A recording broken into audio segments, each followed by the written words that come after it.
Stanley and his monster. First appearance, The Fox and the Crow 95, December 1965, January 1966. History. Amazingly, Mitchell and Sheila Dover are what they appear to be, a typical suburban couple. Neither one of them has ever worked for a secret governmental agency or invented bizarre devices lusted after by faceless evil multinational conglomerates, nor were they raised by ninjas. They both are intelligent and fun-loving with a sense of humour. They have wide-ranging tastes in music, art, films and books. Neither smokes, uses recreational drugs or drinks, except socially.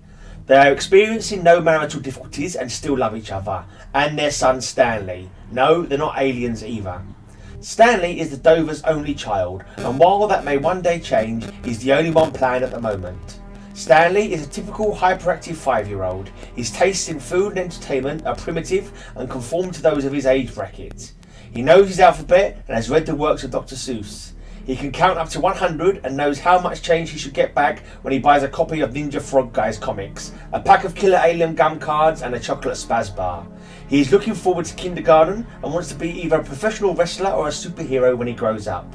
With no other kids his age in the neighbourhood, Stanley was once a lonely boy, subject to wild flights of imagination. Stanley longed for a dog, but was allergic to them. Things looked bleak. One day, while chasing a baseball down a sewer, he found something even better than a dog, a genuine monster. He then did what any normal 5-year-old would have done, befriended it and took it home. To this day, his parents believe the monster to be a figment of his imagination. The monster, who has no name, was a high-level demon from hell who was contaminated by good, often doing nice things for people and other demons. He proceeded to make a total nuisance of himself in hell, above and beyond the call of duty, and Lucifer banished him to earth on the theory that humanity would only perceive his demonic appearance and knock the niceness out of him. This almost worked. Fortunately, he met Stanley, an all-around nice guy. At present, the monster lives in Stanley's bedroom. In times of crisis, he hides under the bed. Stanley, being 5, has yet to realise that this should be topologically impossible. Before his personality transformation, the monster was a hideous nightmare creature who delighted in pain and suffering. He now feels rather embarrassed about that period of his life and does not like to discuss it. He prides himself in having become a very gentle, polite and refined creature, though if anyone ever threatened Stanley, he would find himself facing a roaring magenta buzzsaw of teeth and claws. After living in hell, he is completely thrilled with life on Earth, and like any immigrant takes great pleasure in the little things that we take for granted, like nobody sticking pitchforks into you while you're trying to sleep. If he had known how easy it was to get here, it would have become nice eons ago.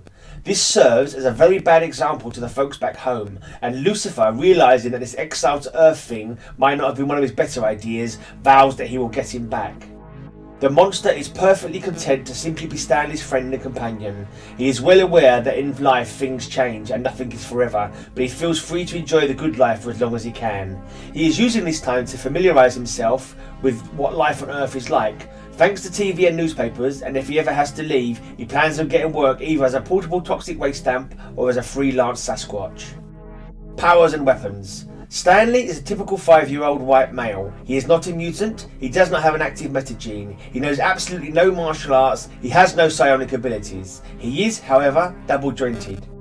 Before he was banished to Earth, the monster evidently had demonic powers of a very high calibre. These were stripped from him as part of his punishment. He still has superior strength and can no doubt take quite a bit of punishment thanks to an incredibly high threshold of pain. He is impervious to fire and cold, he has good night vision, his diet consists of poisons, toxic wastes, garbage and trash. This makes him a handy guy to have around on cleaning day. He has an adverse effect on normal animals who are terrified of him and will run away no matter how well trained. He has a working knowledge of magic, but is incapable of using it since his earthly exile. He can recognise other demons, no matter how well they disguise, and has yet to encounter any on Earth. He can be hurt by heavy-duty weapons, but will heal completely unless they've been blessed.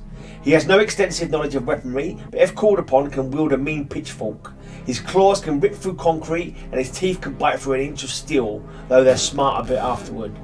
Despite his appearance, he can move quietly and delicately if the need arises.